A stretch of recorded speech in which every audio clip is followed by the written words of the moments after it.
I'm going to talk about some interesting people that I met when I was at the University of Alabama. It's been a long time since I thought about it, so my memory might not be as good as it should be, but I can get the gist of it. One of them that I met was called David Phelps. When I first went there, he was from Sylacauga, Alabama, and his common name was Tweety because he went around tweeting like a bird all the time, like a Tweety bird. You know, the one that said, "I thought I saw a booty cat."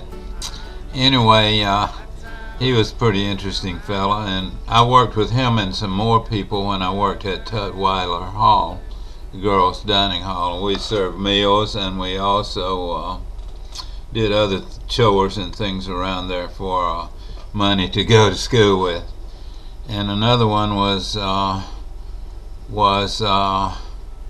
his name was Julio Sierra Jones, and I think his family were refugees from Cuba. But it was funny, I used to, every time I would get around him, I knew a little Spanish, and I would say something bad or ugly about Fidel Castro, and he would get mad as he could be. And I always wondered why someone that was caused to be a refugee, that he liked him so well. Of course, there's never accounting for people's taste.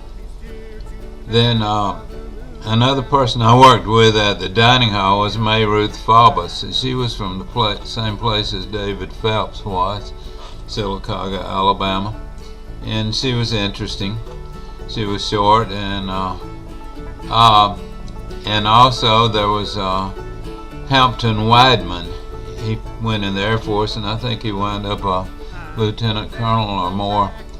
But he came and visited me later when I lived in Montgomery, Alabama, and he was a good friend.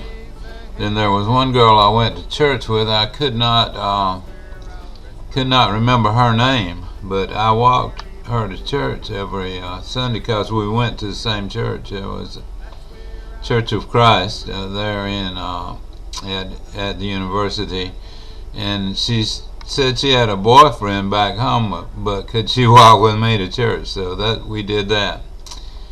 But I guess one of the most interesting that I met was Bear Bryant one time, and he came to Alabama in 1958. I think it was the winter quarter. It was actually January or February of 1959.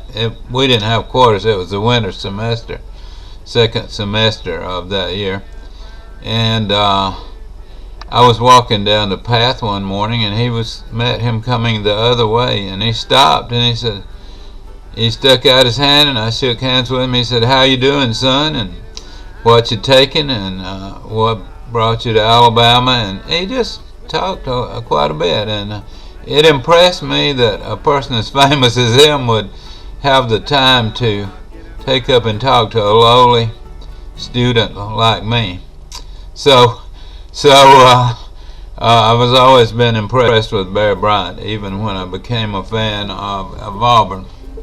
But he was a great coach, and I have to admit that. And there's many other characters I've met, but I'm trying to keep this short.